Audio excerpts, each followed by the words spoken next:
Nagbabanta si Trump na sirain ang pinakamalakas na alyansang militar sa kasaysayan. At dahil sa ginawa ng Europa, mas maiintindihan mo kung bakit. Ito ang tunay na NATO, ang dahilan ng di mapatawad na pagtataksil ng Europa sa digmaan sa Iran at ang posibleng mangyari sa mundo kung umalis ang Amerika. Welcome sa IRK Show sa JNS TV. Simulan na natin. Noong 1945,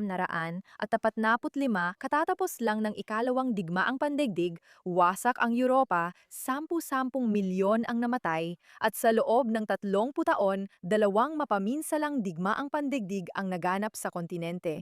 Dumarami ang nakakaunawa sa mga kabisera ng kanduran at nakakatakot ito.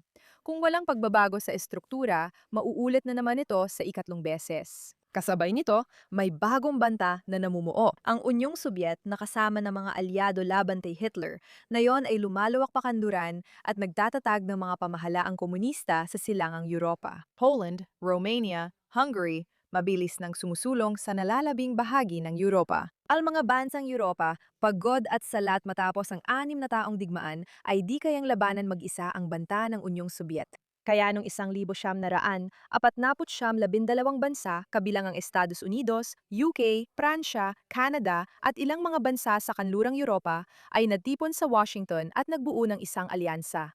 Isang simpleng pangako. Kung may umatake sa isa sa atin, parang umatake na rin sa lahat. Tayo ay magtatanggol sa isa't isa. Simple lang ito. Hindi sasakupin ng Unyong Sobyet ang kanlurang Alemanya kung magreresulta ito sa digmaan laban sa Amerika, Pransya, Britanya, Canada at sa lahat ng iba pang miyembro ng sabay-sabay. Kaya hindi talaga nangyayari ang pagsalakay na yon. Hindi mo na kailangang makipagdigma kung alam na ng kalaban mo na hindi sila mananalo. At iyan mismo ang NATO, ang North Atlantic Treaty Organization. At sa loob ng 77 taon, gumana ang tiyurang ito. Walang miyembrong nasakop at sa kontinente na 2 beses winasak ang sarili sa isang henerasyon, tunay itong kamanghamanghang tagumpay. Kaya ano nga ba talaga ang NATO? Isipin mo ang NATO bilang pinakamalakas na kasunduan ng mutual na proteksyon sa mundo. Kapag sumali ka, garantisadong tutulungan ka ng lahat kapag inatake ka. At kailangan mo ring tumulong sa depensa ng iba. Sa madaling salita, isang napakalaking hukbo. Ang partikular na pangakong ito ay nasa Artikulo 5. Kapag inatake ang isa, parang inatake na rin ang lahat. Isang beses lang ito nagamit sa 77 taon at nakakatuwang isipin, hindi ito para ipagtanggol ang bansang Europeo. Ginamit ito para ipagtanggol ang Amerika matapos ang Setyembre 11, 2001 nang magpadala ang mga bansang NATO, gaya ng Pransya, Britanya, Polonya at Canada ng sundalo sa Afghanistan upang lumaban at mamatay kasama ng mga Amerikano. Nang kailangan ng Amerika ng tulong, dumating sila. Iyon ang buong layunin ng kasunduan, pagpigil, at yan ang kontekstong dahilan kung bakit napakapambihira ng nangyayari ngayon. Ang NATO ngayon ay may 32 ganap na kasaping bansa. Karamihan ay nasa Europa at Hilagang Amerika. At meron ding mga partner na bansa, mga bansang nakikipagtulungan sa loob ng alyansa, nagsasanay kasama nito, nagbabahagi ng impormasyon, ngunit hindi nakakakuha ng buong garantiya ng proteksyon. Kabilang ang Israel bilang pangunahing non-NATO na kaalyado. Ang mga miyembro ay may garantisadong proteksyon habang ang mga partner ay may mga benepisyong dulot ng pagkakaroon ng access. Mahalaga, lahat ng desisyon sa NATO ay kailangan ng pagkakaisa. Ibig sabihin, bawat miyembro ay may veto. Ito ang pinakamalaking lakas at, gaya ng makikita, isa ring malaking kahinaan ng alyansa. Madalas hindi nababanggit sa balita na ang Amerika ay hindi lang miyembro ng NATO, kundi bahagi ito ng alyansang militar na talagang para sa proteksyon ng Europa. Sa totoo lang, ang Amerika ang gulugod ng NATO. Sa ngayon, may humigit kumulang 80,000 hanggang 70,000 tropang Amerikano na permanenteng nakatalaga sa buong Europa at 36,000 dito ay nasa Alemanya lang. May presensiyang militar ang Amerika sa Europa mula 1,952 at ngayon ay may libu-libong tropa sa Italia, Britanya, Espanya, Polonia, Romania at mga bansang Baltiko sa mahigit 40 base militar ng Amerika sa kontinente. Bukod sa mga tropa mismo, ang Amerika ang nagbibigay ng buong estruktura ng pamumuno ng alyansa. Ang mga pinagsasaluhang sistema ng intelihensya, mga satellite network, ang nuclear umbrella, at maging ang punong komandante ng alyansa sa Europa. Ang taong namumuno talaga sa mga operasyong militar ng NATO ay palaging isang Amerikanong general. Ang Estados Unidos ay gumagastos ng humigit kumulang 3.5% ng pambansang kita nito para sa depensa at pinopondohan ang halos 60% ng kabuuang gastusin sa depensa ng NATO, habang ang iba pang 31 miyembro ay sumasaklaw sa natitirang 40%. Ang permanenteng ambag ng Amerika sa seguridad ng Europa ay 8 hanggang 9 na beses na mas malaki kaysa sa kabuuang inilaan ng iba pang bahagi ng alyansa sa unang hanay. Kung wala ang Amerika, mawawala sa NATO ang pangunahing operating system. Linawin din natin ang madalas na maling akala ng karamihan. Sa totoo lang, may dalawang magkaibang bagay na tinutukoy ng mga tao kapag pinag-uusapan nila ang budget ng NATO. Una, ang aktual na budget ng NATO ay para sa punong tanggapan, pinagsamang utos at infrastruktura, humigit kumulang 5 bilyong euro sa 2026 at patas na hinahates sa mga miyembro. Pangalawa, ito ang pinagsamang gastusin sa depensa ng 32 miyembro na tinutukoy ni Trump. Kapag pinagsama mo ang budget militar ng bawat bansa, sundalo, barko at fighter jet, aabot sa mahigit 1.4 trilyon ang kabuuan sa 2025.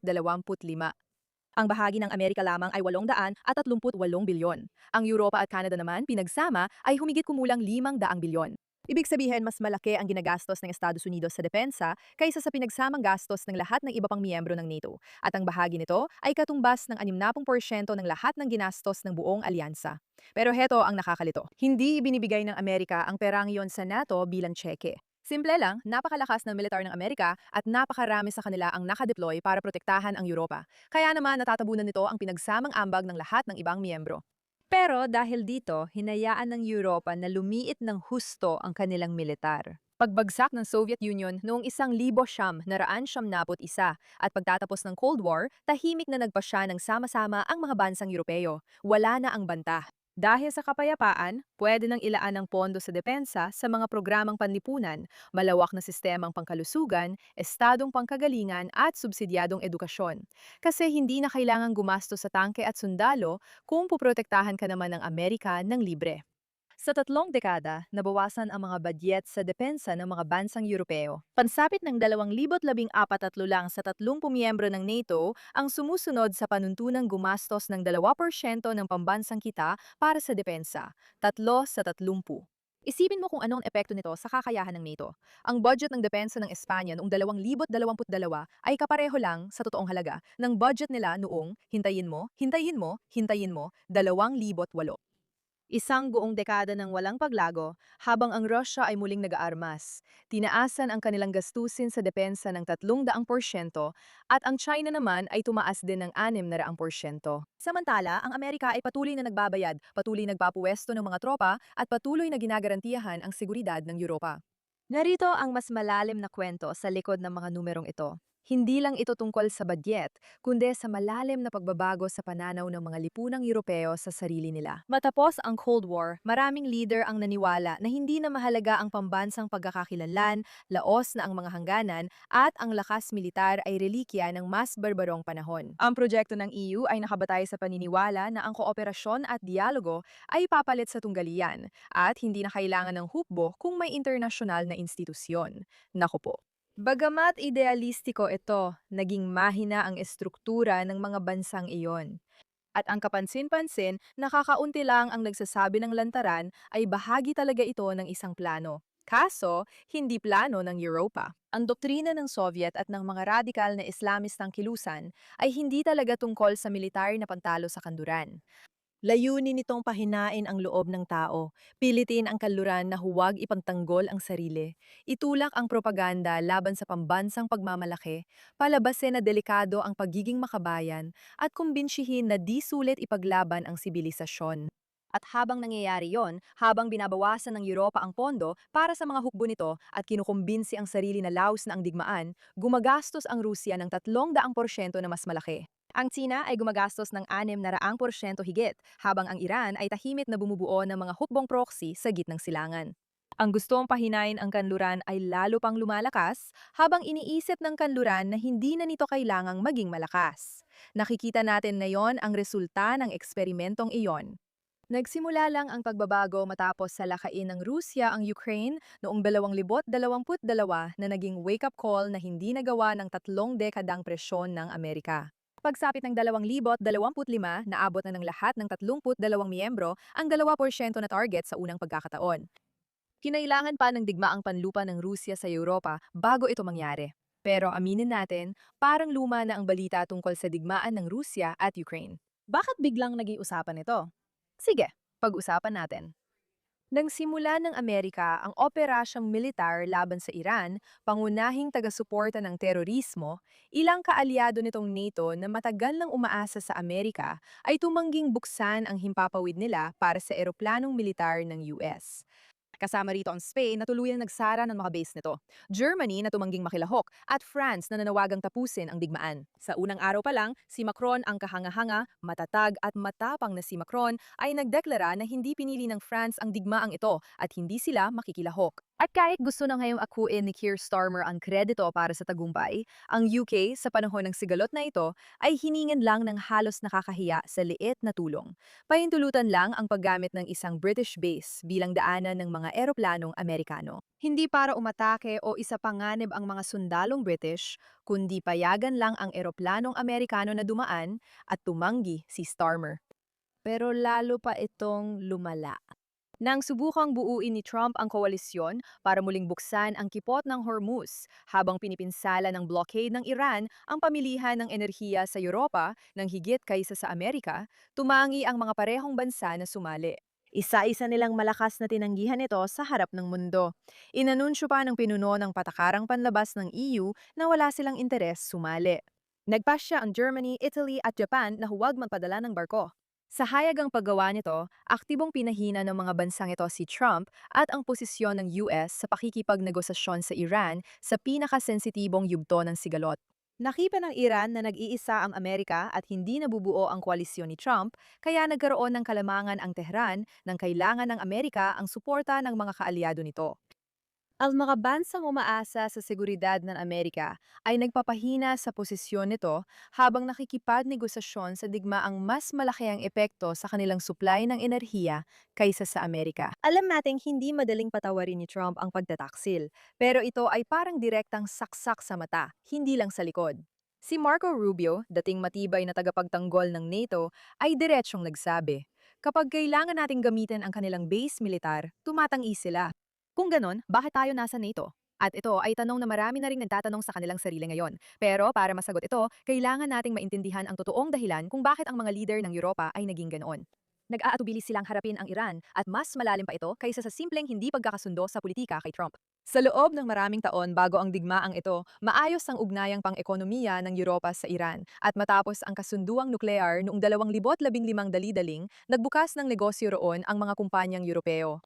Nang umatras si Trump sa kasunduan noong 2019, lumikha talaga ang EU ng isang espesyal na mekanismong pinansyal na tinawag na INSTEX, na particular na idinisenyo para payagan ng mga bansang Europeo na ipagpatuloy ang pakikipagkalakalan sa Iran habang iniiwasan ang mga parusa ng Amerika. Gumawa ang Europa ng paraan para malampasan ang patakaran ng US at mapanatili ang relasyon sa nangungunang estadong taga-suporta ng terorismo sa mundo. Bukod sa kalakalan, malaki ang pagdepende ng Europa sa enerhiya mula Gulf. Nang putulin ng Russia ang pipeline gas noong 2022, nagmadaling pumirma ng kontrata ang mga bansang Europeo sa Qatar at UAE na nagpalit lang ng pagdepende. May tahimik na kasunduan ang mga Gulf na bansa sa Iran, kaya pinipilit nilang kontrolin ang sitwasyon kaysa tuluyang maresolba ito. Ang ibig kong sabihin, ang irony ng lahat ng ito ay ang mismong enerhiya na iyon ang inaatake ngayon ng Iran at iyon din ang sinusubukang protektahan ni Trump. Pero sino ba ang nagmamalasakit doon? Bukod pa sa lahat ng ito, tinatayang may 6 hanggang 7 milyong Muslim na residente ang Pransya, mga siyam hanggang 10% ng kanilang populasyon, at ito rin ang may pinakamalaking komunidad ng mga Islamista sa kanlurang Europa. Sa Alemanya, may 5 hanggang 6 na milyon Muslim. Sa Britanya, 4 hanggang 5 milyong Muslim.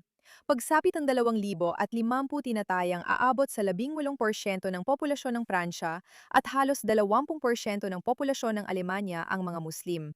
Iyan marahil ang totoong dahilan. Sinumang politiko sa Europa na hayagang sumusuporta sa aksyong militar laban sa Islamikong Republika ay agad nahaharap sa mga pampulitikang konsekwensya. Ang ganitong eleksyon na kalkulasyon ang humuhubog sa patakarang panlabas sa mga paraang bihirang kinikilala sa magalang na wikang diplomatiko. Wala sa mga ito ang nagpapakatanggap-tanggap sa asal ng mga Europeo gayunpaman. Ginagawa lang nitong mas naunawaan ng kaunti. Mahina sila at sinusuyo nila ang mga Islamistang nasa kanilang bansa. Mas inuuna nila ang pansariling interes sa ekonomiya at eleksyon kaysa sa pagkakaisa ng alyansa at sariling kaligtasan, habang umaasa sa proteksyong militar ng Amerika na hindi naman nila nabayaran ng maayos. Sa totoo lang, hindi ito nalalayo sa nakita natin kaugnay ng Israel. Hayagan nilang kinokondena ang bansang iyon, pero palihim namang humihingi ng tulong pagdating sa paglaban sa terorismo. Parang spoiled na mayamang bata ang Europa na iniisip na pwedeng sipain ang magulang ng walang kapalit. Pero mukhang tapos na ang panahong iyon dahil hindi mo magagawang sipa-sipain si Trump at makalusot. Gusto ko ring linawin na may malaking pagkakaiba ang silangan at kanlurang Europa dahil ang silangang Europa ay matibay na kakampi ng Amerika. Ang Poland ay kabilang sa pinakamalalaking gumagastos sa depensa sa NATO batay sa GDP. Ang mga bansang Baltiko ay umaabot o lumalagpas sa target at nagtutulak ng mas mataas, habang pinalawak din ng Romania ang kanilang militar. Ang mga ito na hindi nakakagulat ay mga bansang dating nasakop ng Soviet. Alam nila mula sa kanilang karanasan kung ano talaga ang itsura ng agresyon ng Russia at kung ano ang ibig sabihin ng walang darating para tumulong sa iyo. Nakikilahok sila at gumagastos, pero hindi para sabihan ang mundo kung gaano kasama ang posisyon ng Amerika. Matagal ko nang sinasabi na may dahilan ang mga kaaway sa pagbabago ng kasaysayan dahil may kapangyarihan ng alaala sa paggunita sa isang banta. Ang mga bansang naalala ang panganib ng pananakop ay may malinaw na panghusgang moral. Malinaw ang paghahambing sa mayayamang bansa sa kalurang Europa, gaya ng Pransya, Alemanya at Espanya. Sila ang pinakamatagal na protektahan, kaunting naiambag, pinakamaraming napala, pero sila pa ang tumatanggi. Sabi ni Ari Fleischer, dating tagapagsalita ng White House, ang silangang Europa ang puso ng NATO dahil gumagastos sila sa depensa, marunong lumaban at mahal ang Estados Unidos. Ang Pransya ay higit na dapat sisihin mula sa pagsuporta sa Tsina at Rusya sa UN hanggang sa pantanging payagang dumaan sa himpapawid ang mga Amerikano, ginagawa lang nila ang lagi na nilang ginagawa. Ipinapakita ang kahinaan at pakikipagkasundo sa terorista. Habang pinatunayan ng kanlurang Europa na sila ang pinakamasamang kaalyado, napatunayan ng Israel na isa sa pinakamabubuti. Lumilitaw tuloy ang tanong, bakit hindi sila kasama sa NATO? Simple lang ang sagot. Kailangan ng unanimous na pagsang-ayon ng lahat ng 32 miyembro para makapasok sa NATO. Hindi nakakagulat na ang Turkey, miyembro ng NATO, ay tiyak na ibevito ang pagiging miyembro ng Israel dahil matagal na nilang hinaharangan ang pagsali ng Israel sa mga ehersisyong militar ng NATO. Dahil sa mga Muslim sa kanlurang Europa, may ilang miyembro na hindi komportableng bumoto ng oo. Kaya, sa politika, malabong mangyari ito. Mas mahalaga, maaring hindi makabuti sa interes ng Israel ang pagiging miyembro ng NATO. Ang pagiging miyembro ay nangangahulugang kumonsulta muna sa alyansa bago malalaking operasyong militar. Maisip mo bang kailangan pang humingi ng pahintulot ang Israel sa 32 bansa, kabilang ang Turkey at mga bansang tumawag sa operasyon ng Israel bilang krimen sa digmaan bago umatake sa pasilidad nuklear ng Iran? Ang kakayahan ng IDF na kumilos ng mabilis at nang nakapag-iisa nang hindi humihingi ng pahintulot sa isang komite ay mahalagang yaman nito na maaaring malagay sa panganib kung sumali sa NATO. Maging tapat tayo. Ang kasalukuyang katayuan ng Israel bilang pangunahing kaalyadong hindi kasapi ng NATO ay nagbibigay dito ng mga benepisyo ng kooperasyon nang wala ang mga limitasyon at iyon talaga ang tamang ayos. Tingnan mo kung paano tinrato ng grupong ito ng mga bansa ang US, na halos kalahati ng kanilang pagkilos ay pinopondohan nito. Sa tingin mo, paano nila pakikitunguhan ng Israel, nalantaran at hayagan nilang kinamumuhian? Ikaw na ang humusga. Balikan natin ang punto ng episode na ito. Dapat bang umalis ang Amerika sa NATO, gaya ng banta ni Trump, o manatili? May punto ang magkabilang panig, kaya mahalagang maging tapat tungkol dito. Direkta ang dahilan sa pagbawas ng commitment ng Amerika sa NATO, bukod sa America First, hindi dapat problema ng Amerika ang iba.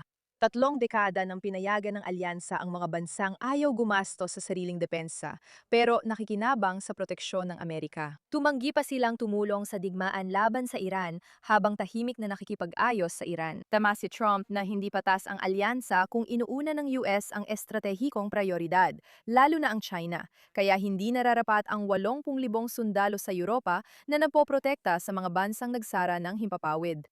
May seryosong argumento rin laban dito. Ang 80,000 sundalo ay hindi lang nagpuprotekta sa Europa, pinapalawak din nila ang kapangyarihan ng Amerika. Ang mga base na ito ang nagbibigay sa US ng kakayahang tumugon sa mga krisis saan man sa reyon sa loob lang ng ilang oras.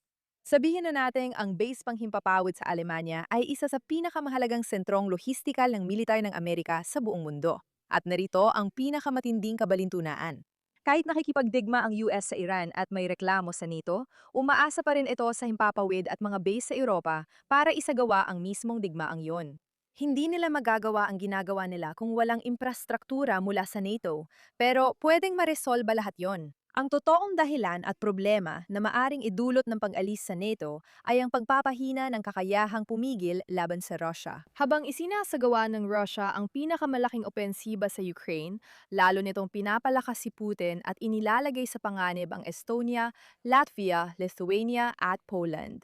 Mga bansang wala namang ginawang masama at umupad bilang mga tunay na kaalyado, gaya ng nararapat. Alam nating mortal na kaaway ng kanluran ng Russia at ang kanilang ideolohiya, kaya hindi ngayon ang tamang panahon para palakasin o bigyan sila ng lakas ng loob na magpatuloy at magpalawak. Ano ang susunod na mangyayari? Hindi makakaalis si Trump sa NATO nang walang pahintulot ng Kongreso dahil sa batas noong 2023 na nagbabawal nito. Ito ang mga pwedeng gawin at pinag-uusapan ngayon. Sa simula, pwede niyang bawiin ang tropa. Kumpirmado na yung linggo na pinag-iisipan niyang bawiin ang tropa mula Espanya at Alemanya at ibalik ang mga ito sa US imbes ilipat sa ibang bahagi ng Europa. Ayon sa ulat, sinabi ng Pentagon sa mga kaalyado sa Europa na baka kailangan nilang akuin ang pangunahing depensa pagdating ng 2027. At kung mangyari yon, kakailanganin ng Europa ng humigit kumulang 300,000 karagdagang tropa. Mas malaki yon kaysa sa kasalukuyang lakas na mayroon sila. Hindi rin malinaw kung matatapos nila ito bago ang 2027. Pwede ring umatras si Trump sa command structure ng NATO. Noong 1966 umalis ang Pransya sa military command. Pero nanatiling miyembro sa politika kaya humina ang operasyon ng alyansa. Ngunit hindi ito formal na tinapos. Maari rin niyang ihinto ang tahasang pagtitiyak na tutuparin ang Artikulo 5 na pinagdudahan ni Trump noon. Kung hindi na maniwala ang kalaban sa garantiya, babagsak ang kakayahang pumigil na siyang pangunahing silbi ng NATO kahit walang pagbabago sa kasunduan. Maari rin siyang humingi ng pinansyal na ambag mula sa mga bansang host ng tropang Amerikano na parang bayad proteksyon na magbabago sa kasunduan. Maraming iba't ibang bagay na maaari niyang gawin para baguhin ang NATO at subukang pagandahin ito. Ngayon, habang abala ang lahat sa isyu ng Amerika, narito ang kabalintunaan na malamang tatandaan ng karamihan. Maaring ang presyon ni Trump ang magligtas sa Europa, kahit mukhang pinapalala lang nito ang sitwasyon ngayon. Kung ang pagiging napilit ang magbayad para sa sariling depensa at magdayo ng tunay na kakayahang militar ay magbunga ng isang Europa na kayang protektahan ang sarili, maaaring lumabas sila sa krisis na ito na mas malakas at masapat sa sarili kaysa sa kahit anong panahon mula noong Cold War. Ang hindi komportableng pakiramdam ng pagiging napilitang tumayo sa sariling paa ay maaring magbunga ng isang bagay na hindi nagawa ng mga dekada ng presyon mula sa Amerika. Isang Europa na hindi na kailangang umasa sa iba para ipagtanggol ito. Naglabas lang ng bagong patakaran ang Alemanya na ang mga lalaki mula edad 18 pataas ay kailangang kumuha ng pahintulot bago umalis ng kanilang bansa, habang naghahanda ito para sa posibleng paglala ng sitwasyon na maaaring humantong pa sa digmaan. Gumagana lang ang pagiging kaalyado kung malalakas ang kasosyo. Napagtatanto ng Europa na mahina ito at mabilis nagigising sa katotohanan ito. Pinag-uusapan ang NATO dahil sa digmaan sa Iran, pero mas mahalaga ito sa digmaan sa pagitan ng Russia at Ukraine. Dahil habang nangyayari ang lahat ng ito, ang mga argumento, ang mga banta at ang mga pag-uusap, nagpakawala ang Russia ng halos 1,000 drone sa pinakamalaking pag-atake nito laban sa Ukraine ngayong linggo, sa loob lang ng isang gabi. Pinapanood nila ang kanluraning alyansa na nagtatalo sa publiko habang umaatake. Hindi Pransya o Alemanya ang mga bansang tunay na natatakot ngayon. Sila ay Estonia, Latvia, Lithuania at Poland, mga bansang nasa hangganan ng Russia na sumali sa NATO dahil alam nila ang agresyon ng Russia at ang panganib ng walang garanteya mula Amerika. Para sa kanila, usapin ng pag-iral ang Article 5 na pangako at ang anumang paghina ng kredibilidad ng Amerika ay lubos na binabago ang kanilang pagtaya sa seguridad. Higit sa lahat, ang NATO ay nagsisilbing panakot at kapag ang pangunahing tagapag-ambag nito ay posibleng umatras o kahit man lang questionin ang pagiging epektibo nito, hihina ng husto ang bisa nitong panghadlang. Ang pagbabago sa estruktura ng NATO na paparating, mas malaking responsibilidad ng Europa, mas mataas na paggastos, at mas transactional na relasyon sa Amerika ay marahil ang tamang direksyon para sa pangmatagalan. Dapat tustusan ng Europa ang sariling depensa, at ang tanong ay kung magaganap ito ng maayos o sa gitna ng krisis na mag-iiwan ng mga puwang na maaaring samantalahin ng Russia. Kaaway ng US at ideolohiya nito ang Russia, kaya maingat si Trump dito. Kung nag-aalala ang mga Amerikano na mapunta ang buwis nila sa mga labanan sa ibang bansa na di nila naiintindihan, dapat nila itong pang-isipan. Ang NATO ba ay sayang lang sa yaman ng US o talagang kailangan para sa geopolitical nilang interes? Sa maraming paraan, kahawig ito ng tanong sa alyansa ng US at Israel laban sa terorismo, ngunit malaki ang pagkakaiba nila. Napatunayan na ng Israel na maasahan sila at hindi tinatraidor ang US. Pero, ang tanong dito ay mas malalim. Matalino ba ang umasa sa ibang bansa bilang paraan para umusad sa panahon ng pabago-bagong politika o muling bumabalik ang nasyonalismo? Para sa Israel, ang aral ay katulad pa rin ng dati, palakasin ang sarili, paunlarin ang sariling kakayahan, bumuo ng mga pakikipag-ugnayan batay sa magkakaparehong interes at hindi lang sa damdamin, at huwag kailanman iasa ang kaligtasan sa anumang alyansa na ang tibay ay nakasalalay kung magkasundo ang 32 bansa. Matagal nang sinasabi ito ni Netanyahu at ng marami sa mga Israeli, pero nitong mga nakaraang linggo ay tunay na pinatutunayan ng mga pangyayari na tama sila. Ang Europa ay nahaharap sa isang krisis at panahon na para matutunan nilang harapin ito. Handa na silang traidorin ang mga tunay nilang kaibigan sa oras ng pangailangan na maaring magdulot ng pagbagsak ng NATO. Hindi ako gaanong naniniwala sa mga organisasyong ito, pero alam ko ang kahalagahan ng lakas at kakayahang pumigil. At sa ngayon, yan ang magiging pangunahing focus at pangunahing tanong. Ano ang mangyayari sa NATO? Malalaman natin sa paglipas ng panahon. Ako si IRK at magkikita tayo muli sa susunod.